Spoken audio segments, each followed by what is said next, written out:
bukan atraksi sirkus ya sahabat. Tapi ini tuh salah satu olahraga ekstrim yang sangat membutuhkan keseimbangan dan konsentrasi luar biasa. Namanya slackline, atau dalam bahasa Indonesia disebut titi pias. Jadi, si slackliner ini harus berjalan sambil menyeimbangkan diri di sepanjang tali yang digantung dan dikencangkan di antara dua titik. Meski begitu, tetap ada tali pengamannya ya, supaya tetap selamat kalau sewaktu-waktu terjatuh. Nah, sejumlah wisatawan asing ternyata menekuni bidang olahraga pemacu adrenalin ini di lereng Gunung Merapi, tepatnya Desa Balerante, Kecamatan Kemalang, Kabupaten Klaten, Jawa Tengah. Lokasi ini dipilih mereka lantaran udaranya yang sejuk dan pemandangannya yang indah. Panjang lintasan talinya sih sekitar 35 meter. Tapi tingginya itu loh sahabat, bisa sampai 100 meter. Wah, apa nggak ngeri ya? Biasanya aku takut sekali. Especially at the first stand up, pertama berdiri. Ini kan permainan fokus ya Mas, jadi kalau kita bermain tuh kayaknya ya kita belajar sabar ini sebenarnya, sabar terus belajar fokus pada suatu titik, karena kita kan jalan itu kan kita perlu fokus. Biasanya slackline ini dilakukan di atas sungai atau di atas laut. Meski demikian, aktivitas slackline oleh para turis asing ini mendapat dukungan dari pemerintah desa setempat. Menurut saya menjadi daya tarik tersendiri bagi wisata Kalitalang. Saya berharap mudah-mudahan dengan acara yang diselenggarakan ini menambah minat wisatawan untuk datang ke Kalitalang. Gimana sahabat RTV? Mau cobain slackline nggak? Dari Klaten, Jawa Tengah, Singgih Aji, RTV.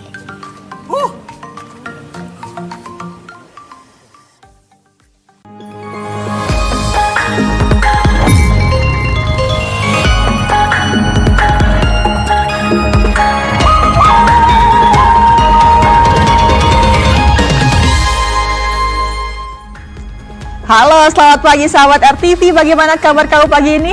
Oscar, bagaimana kabarnya? Alhamdulillah baik, Retno. Kayaknya semangat sekali hari ini ya. Betul, walaupun masih tengah weekend ya, masih jelang akhir pekan. Tapi kami sudah menyajikan informasi rekomendasi nih. Betul, dan tadi kita sudah diawalin dengan informasi yang bikin deg-degan pagi-pagi ya. Betul. Slackline di lereng Merapi gitu. Di menantang Klaten, ya. Jawa Tengah. Betul sekali. Dan tentunya ini menjadi rekomendasi juga ya buat sahabat RTV nanti untuk menikmati akhir pekan. Selain itu, kami sudah menyiapkan sejumlah informasi lainnya di Lensa Indonesia Pagi. Langsung saja kita buka bersama saya, Oscar Haris. Dan saya, Retno Ayu.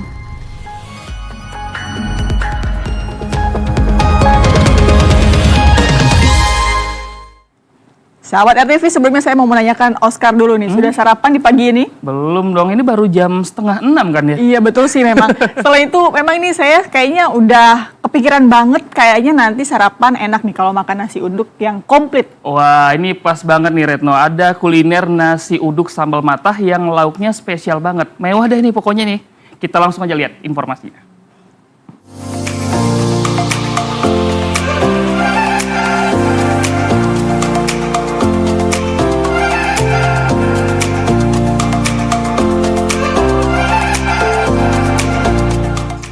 Sahabat RTV, siapa yang mau nasi uduk?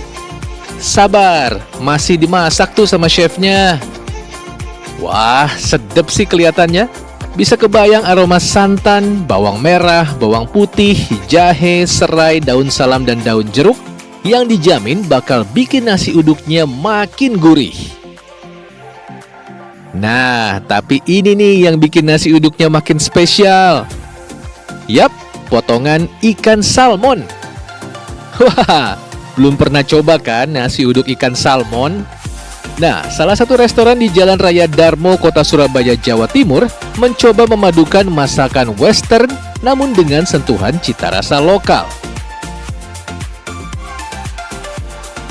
Kita bikin yang beda, dan bisa kalau Nusantara kita pakai ikan lokal. cuma kita bikinnya beda dengan salmon, jadi agak upgrade dikit biar makanan Indonesia bisa dinilai jualnya bisa lebih tinggi, bisa dinilai dirasakan oleh orang yang bukan orang Indonesia. Jadi orang bule bisa biasanya makan salmon dengan menu western, kita pakai Indonesia, jadi mereka tahu makanan Indonesia dengan proteinnya tetap yang western.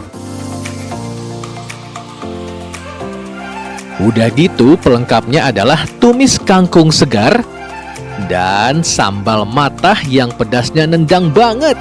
Beuh, makin ngegugah selera ini sih. Penasaran sama rasanya? Dengerin nih kata penikmat kuliner satu ini. Nasi uduknya enak, gurih, rasanya juga gurihnya pas, nggak terlalu asin juga, rasanya enak. Perpaduan sambal matah dengan salmonnya gimana? Perpaduannya itu unik ya, soalnya biasanya kan kalau salmon itu menggunakan saus tartar, kalau ini pakai saus pakai sambal matah, jadi rasanya lebih unik, enak, Indonesia banget. Jadi gimana sahabat? Ada nasi uduk yang gurih, tumis kangkung yang lezat, dan sambal matah yang pedas, ditambah daging salmon yang empuk kaya akan protein omega 3 yang sangat baik untuk kecerdasan otak. Dijamin semuanya bikin lidah kamu makin bergoyang. Dari Surabaya, Jawa Timur, Solihul Hadi, RTV. Masih soal makanan nih, Oscar dan juga sahabat RTV, tapi bedanya kali ini makanannya ini soal makan siang gratis yang nantinya akan langsung dibagikan oleh Wakil Presiden Gibran yang baru 3 hari resmi menjabat. Tapi ini bukan buat kita ya, tapi untuk para pelajar ya. Betul. Nah, apakah proses pembagian makanan bergizi ini sebagai tanda program makan siang gratis kampanye Prabowo Gibran akan segera terrealisasi? Kita lihat informasinya.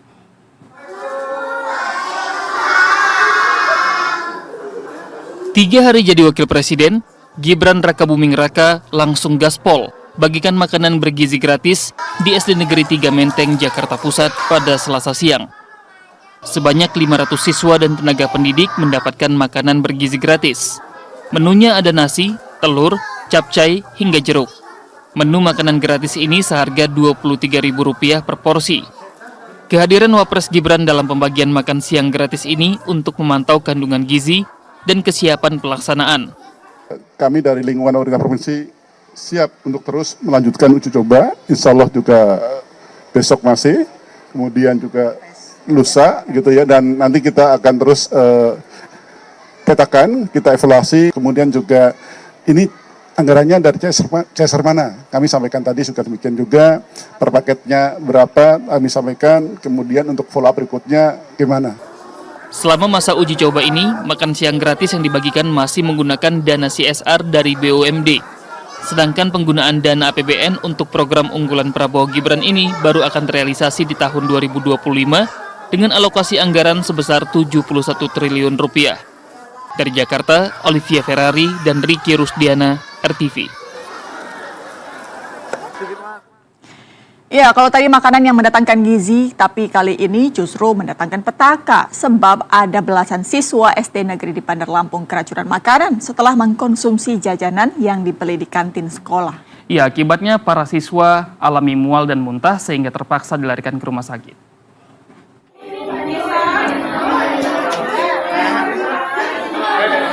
Dua 12 siswa SD Negeri 1 Durian Payung, Tanjung Karang, Pusat, Bandar Lampung ini langsung dilarikan ke unit gawat darurat Rumah Sakit Dadi Cokro Dipo untuk mendapatkan penanganan medis Selasa lalu. Kedua 12 siswa yang merupakan siswa kelas 5 dan 6 ini diduga keracunan jajanan makanan karena mereka mengalami mual dan muntah setelah mengonsumsi jajanan makanan jenis stik pedas yang dibeli di warung jajanan sekolah mereka. Menindaklanjuti kasus yang menimpa para siswa tersebut, aparat Polresta Bandar Lampung melakukan olah TKP di warung jajanan SDN 1 Durian Payung dan memeriksa jajanan yang dikonsumsi para korban. Pemilik warung mengaku syok karena jajanan tersebut baru dibelinya di pasar tradisional di wilayah Teluk Betung dan baru pertama kali dijualnya. Baru kali ini. Oh, jualan itu Ibu ya? Baru hari ini saya beli. Oh, beli itu Ibu. Belinya di mana kita? Di Pasar Kangkung. Oh, itu kayak stik gitu ya? Model jajanan apa ya? Jajanan ya? Iya, kayak apa ya? Kayak sosis loh gitu. Kasih potong kecil-kecil itu. Sementara itu pihak sekolah memastikan saat ini kondisi ke-12 siswanya sudah berangsur pulih setelah menjalankan perawatan medis. Sebagian mereka sudah diperbolehkan pulang. Ya, makanan di kantin itu ya ST buat itu sudah itu ada yang nggak sarapan juga itu ini kayak campur lah tapi udah ditangani Udah mulai membaik di rumah sakit Ibu ya? ada yang orang tua jemput boleh pulang. Demi penyelidikan lebih lanjut, Polresta Bandar Lampung membawa sejumlah sampel jajanan yang diduga menjadi penyebab ke-12 siswa mengalami keracunan makanan untuk dilakukan uji laboratorium. Dan selama penyelidikan, polisi menyegel warung tempat jajanan sekolah tersebut. Dari Bandar Lampung, Ferry Novianto, RTV. Nah, berikutnya ada yang lagi viral nih sahabat. Gara-gara menghukum anak polisi, seorang guru honorer di Konawe Selatan justru ditahan di lapas. Para persatuan guru yang menganggap penahanan ini janggal langsung protes dan mengajak mogok belajar. Foto inilah yang menjadi awal kasus viral di media sosial belakangan ini. Seorang guru honorer yang mengajar di SD Negeri 4 Baito, Kabupaten Konawe Selatan, Sulawesi Tenggara bernama Supriyani ditahan gara-gara diduga menghukum seorang siswa. Siswa berinisial D terluka di paha pada 24 April lalu. Saat itu, D masih duduk di kelas 1. Tak terima anaknya terluka, Ibu D melaporkan kejadian itu ke suaminya yang merupakan seorang polisi. Setelah si anak ditanya, orang tua korban menduga Supriyani melakukan kekerasan terhadap D. Berdasarkan dugaan ini, ayah D yang merupakan polisi yang berdinas di Polsek Baito melaporkan Supriyani ke Polsek Baito. Laporan dugaan penganiayaan berujung pada penahanan Supriyani. Ayah D menempuh jalur hukum karena kesal Supriyani kerap menyangkal melakukan tindak kekerasan.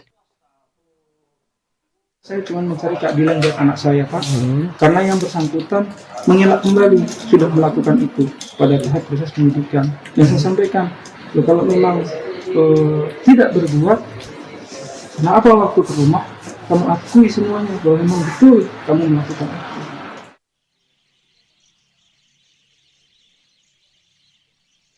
Kasus penganiayaan ini akhirnya ditangani Polres Konawe Selatan. Kapolres mengatakan kasus ini telah beberapa kali dimediasi namun tidak menemukan titik terang. Sehingga berlanjut dan Supriyani pun ditahan oleh Kejaksaan Negeri sejak 15 Oktober lalu. Padahal kasus ini kan dari April. Dari April sampai sekarang itu kurang lebih 6 bulan ya? 5 bulan. Dan dalam 5 bulan itu sudah banyak proses mediasi-mediasi yang dilakukan. Baik dan melibatkan banyak pihak. Baik dari pelaku sendiri, kemudian orang tua korban, kemudian ada suami pelaku juga, kepala desa, kepala sekolah. Menanggapi penahanan yang diduga janggal ini, Persatuan Guru di Konawe Selatan pun bertindak. Mereka membuat video dukungan, bahkan ada ancaman mogok belajar jika Supriyani tidak dibebaskan. Mereka juga berencana memberi dukungan moral dengan datang pada sidang perdana Kamis depan. Dan gerakan viral ini pun membuahkan hasil. Supriyani keluar dari lapas perempuan Kota Kendari dengan mata berkaca-kaca begitu permohonan penangguhan penahanannya dikabulkan Pengadilan Negeri Konawe Selatan. Setelah seminggu menjadi tahanan kejaksaan, Supriyani akhirnya bisa menghirup udara bebas. Supriyani pun masih tetap membantah melakukan penganiayaan terhadap D, anak muridnya. Ibu tidak mengaku dengan perbuatan itu, Bu? Tidak, Pak. Tidak. Bu, sudah berapa tahun Bu Ibu di situ? Di mengajar di situ? Masa honor sudah 15 tahun. Masuk 16. Selama ini memang tidak ada begitu. Tidak ada masalah. Tidak pernah. Ibu memang tidak tahu kalau mau ditahan ya Bu ya. Sudah berapa hari Ibu ditahan di sini Bu? 1 minggu. Kuasa hukum berharap kasus ini bisa diselesaikan secara kekeluargaan melalui proses restoratif justice. Apalagi kasus ini melibatkan anak kecil dan Supriyani memiliki anak kecil yang membutuhkan kehadiran seorang ibu. Dari Konawe Selatan, Sulawesi Tenggara, Andi Ramayana, RTV. Sahabat RTV, siapa yo yang kemarin ini bertanya-tanya, kok ada Raffi Ahmad dipanggil ke rumah Prabowo tapi nggak ikut dilantik menteri ataupun wakil menteri Kabinet Merah Putih? Kamu nanya, kamu bertanya-tanya. Nah ini udah jawabannya ya, akhirnya terjawab sudah. Raffi Ahmad kemarin ikut dilantik sebagai utusan khusus. Wah, ini kira-kira utusan khusus bidang apa ya? Yuk kita cek bersama.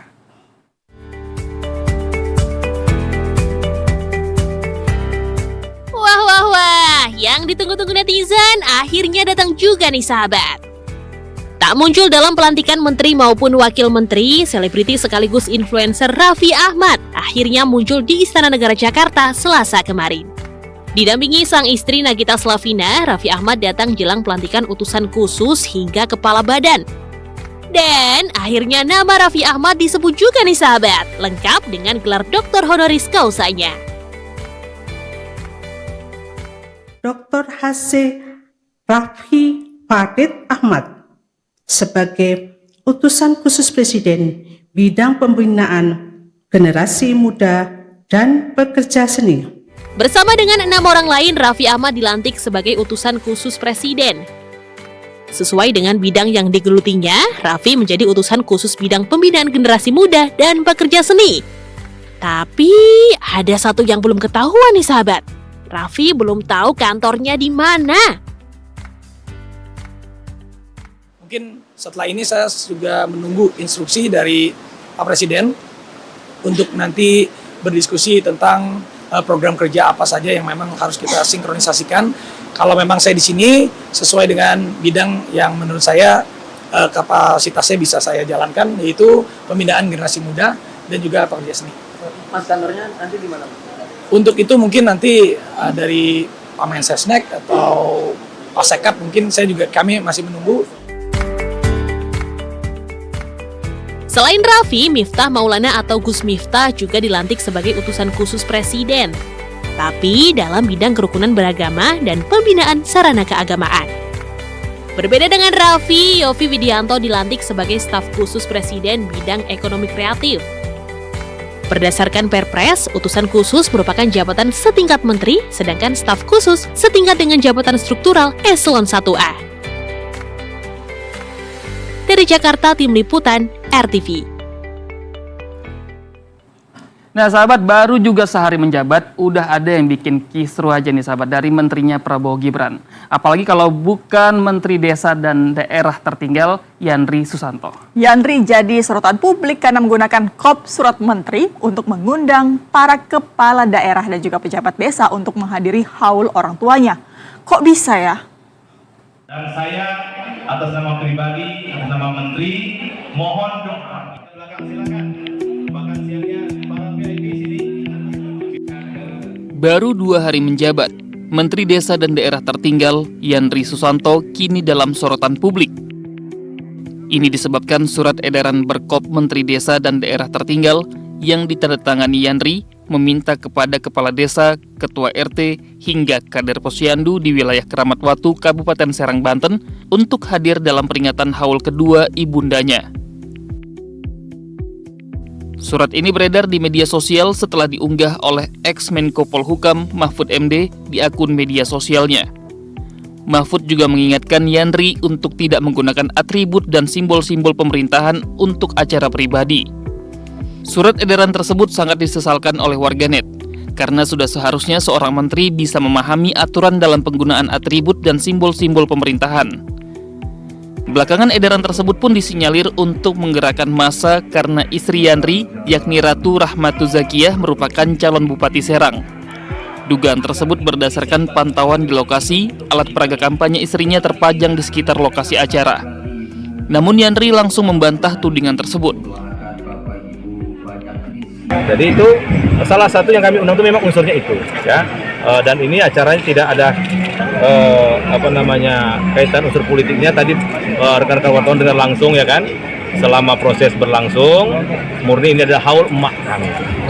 Kami juga nggak mau ini ditunggangi dengan apa. Selain soal kop surat kementerian yang dikritik mantan Menko Polhukam Mahfud MD, posisi politik Yandri juga jadi sorotan. Mengingat istri Yandri, Ratu Zakiyah, sekarang berstatus sebagai calon Bupati Serang. Dari Serang, Banten, Herbert Marbun, RTV.